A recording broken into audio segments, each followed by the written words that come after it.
Hi, I'm Matt from HockeyReviews.ca, and this is the Warrior Covert QRE 10 snapshot review. So I'm not using these on the ice, but I want to talk about them because I've kind of been following Warrior's glove line since the QRL, and yeah, so I'm gonna go over these. I will have a video on the QRE 20 pros and compare them to these to kind of see the differences. I'll go over this a little bit in this video because it's relevant, but the comparison between these two will be in a separate one, and like the snapshot review, this will be in a separate one as well.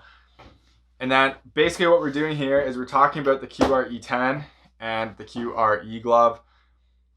I don't know what Warrior's doing. These are such a disappointment to me. And so I'm going to give you a quick overview of me and Warrior. So I got QRL gloves before for free, mostly because of ModSquadHockey.com. They had a review thing, got a pair of gloves, did a review. Warrior liked it. So then I got selected to do, and I really like the QRL gloves, thought they were great.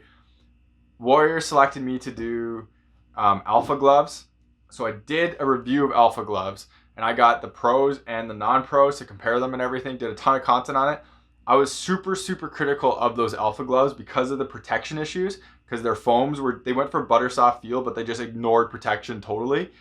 And then I never got anything after being super critical about those gloves. The reason why I'm bringing that up is because after the alpha gloves, the QXs, they made the DXs, which were the QXs, but with added protection. So it's nice that they listened and they made a big difference. And I can actually suggest the DX gloves now because they're protective.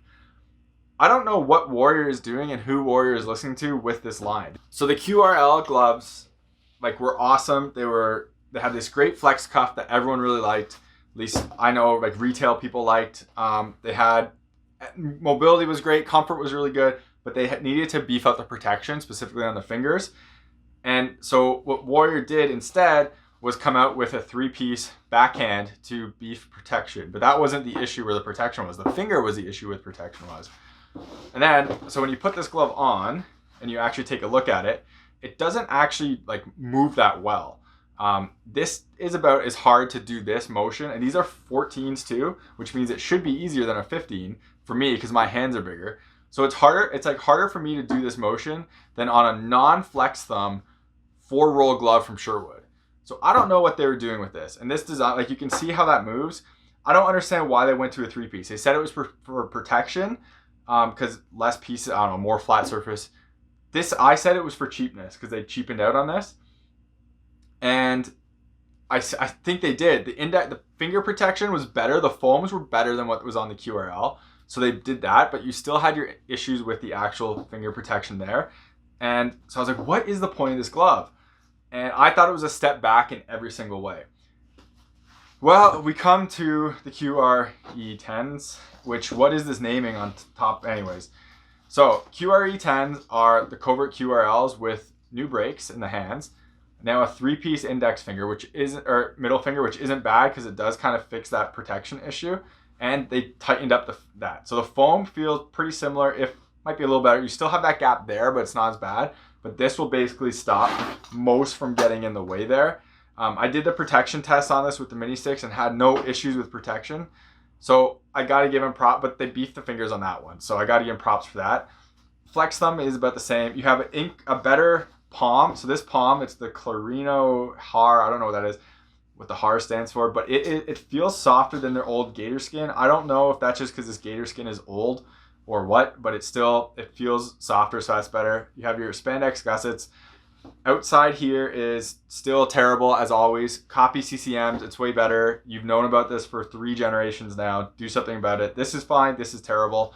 The fingers don't really line up that great. Again, and the other thing that they did is this glove is way looser than this glove.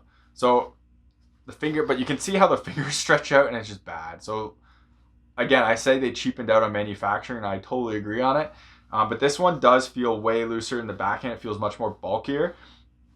So breaking this glove up, it doesn't really do anything. It doesn't feel as mobile. This one is harder to touch than this one was. So what does adding that segment do? And that's just a godly plastic jewel that probably won't be on the pro stocks and it just looks terrible. But anyways, Like, what is the point of that? This is just like kind of floating on the side.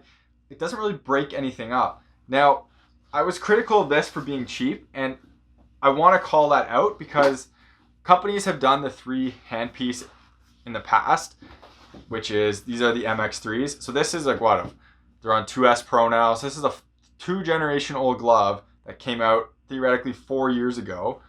Now this is a Pro stock, but that 3-piece, you see how it's not moving as much as the Warrior one is? It still has that mobility, has crazy mobility on this glove. Helps with a 3-piece thumb, but has crazy mobility on this glove, and this doesn't like kind of get out of the way and get all over the place, where this one, you can see it like moving, and I understand moving is fine, but it just, these don't move, like play or feel like they should in a glove. And this glove is $240, I believe now. And so yeah, this glove is $240 now, and that's what you get on a $240 glove. Look at the fingers, and like these don't even line up, and what is this? The other problem with this glove, and Warrior's okay, like happy about this, is they have their new AxiFlex Cuff V2, which is now that. So we'll compare these cuffs. Hopefully that comes out, and you can see the problem I have with the cuff. So they open the cuff up so it flares more and it doesn't stay as close to your arm. And I'm going to assume that the reasoning for this is because of pro feedback. Because if you see a lot of Warrior Pro stock gloves, especially the QR line, they do have either a standard cuff so it doesn't like move, or it is opened up and flared like this. So I'm guessing they're getting pro feedback from that. Okay, so the Pro glove doesn't even have an Axi cuff anymore. It's just sewn in, which used to be the QR3. So like the third step of the top had a sewn in cuff like this. And that's, if you don't want the cuff, just get that, because the protection, everything was basically the same. And you had a slightly different palm. Now you don't even get that on the QR Pro. So then you get this open cuff flare on the QR10. But the problem with this is, one, you lose the protection of the actual flex cuff, which is still a great design, and companies are copying this. STX makes it for Van Riemsdyk. I've seen Bauer 2S Pros with a very similar cuff design on them for Pro stock. So clearly people like this cuff, because that's what it was. Why are you doing this? There wasn't a retail glove that had a cuff as good as this with the flex cuff available to people. This was the only thing. This was the go-to. If you want a flex cuff, you just get the Warriors. And now it doesn't really do anything. This should be the cuff on the Alpha, because the Alpha has their AxiFlex cuff, but doesn't really do anything. This should be that. Put this on the Alpha. Don't put it on the QR Edge. My problem with this too is, if you listen to NHL players' feedback on this and change the retail market like this, NHL players have access to this, which is a better glove in every way compared to the QR line. So, but retail people don't. So why are you removing this option for retail? Like, this glove is better than this glove is, and better than this glove is. So why are you removing this option? This at least gave you a cuff. You can't get this retail. You have to buy Pro stock. You cannot get this as a non-pro player off a shelf unless you get Pro stock. And now they took away the best part of the QR line. I was a huge fan of the QRLs, like huge fan of the QRLs. Even the Alphas were the softest gloves ever put on off the shelf, but they had issues. What is this? What are you doing? This is a $240 glove, and I hope no one buys it. It's another company's coming out with gloves really soon that I hope to do a video on that are really bad too. But like, what is this? They also, speaking of, like, another thing that bothers me is I called this out to be a gimmick. I don't know what it was there for, either protection or like the stick will hit that. It's gone. Like, they used to have 3 layers here. Now it's just 1 layer, and it's screen printed color, so cheapening.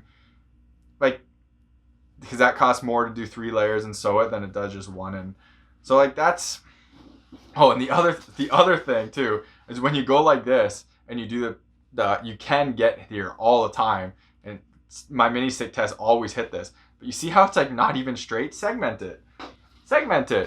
Sherwood segments it on a $109 glove. Sherwood segments it on a $79 glove. Warrior doesn't segment it on a $240 glove. Like, what? I don't get it. I will say, the palm's really good. It's still a flex cuff, which is better than nothing, but I can't recommend this when like the old ones were better. And it still has this nice Vortex liner with the, I guess this is for better air breathability. And the other thing I want to give them credit for is this glove is now, from my test, padded right there. So it feels like it's softer foam. I don't even know if this is plastic anymore. It feels like it's just a softer foam all throughout here, and you can't feel that impact going in like right here, which you could before on previous Warrior gloves. So they fixed that too. Protection on this glove is going to be pretty good, minus right here. Like, it's comfortable. It's okay mobile. What? You took away the best part of your glove. I'm going to say, please, people, don't support horrible decisions like this. And this is obviously a very negative video. It comes from a place of love of previous Warrior gloves, specifically the QRL. And even the QR1. I love the QR1. It didn't have a flex up. They brought a flex up. It was amazing. And then they just cheapened out. And now put this on the Alpha. Put this on the Alpha. The fit of this is almost as wide as the Alpha, if not wider than the Alpha now. So put this on the Alpha and go back to this. Go back to this on the Covert line. And yeah. So thanks for watching this video. Hopefully it was helpful and informative. Please don't buy these. If you need a Warrior glove, get the Edge. I can't believe I'm saying the Edge because I said this glove was terrible last year and they made it worse. So look for QRLs. If you can find QRLs, get QRLs. If not, buy these Pro Stock. Get these Pro Stock. These are way better. XP versions too. D3O in the fingers. It's amazing. Thanks very much for watching. Follow me on Instagram and Twitter. Links in the description. Subscribe to me on YouTube. Hit the bell icon to get notified when you make new videos. And if you ever do buy a piece of gear because of one of my videos, please reach out to your manufacturer. Let them know. Helps me get on the radar. So if I can use stuff like this on the ice again, or on the ice for once and not just here. And if you ever do want me to review a piece of gear, please let the manufacturer know on social media. Because I don't have access to all this stuff. And yeah, thanks very much for watching. Take it easy.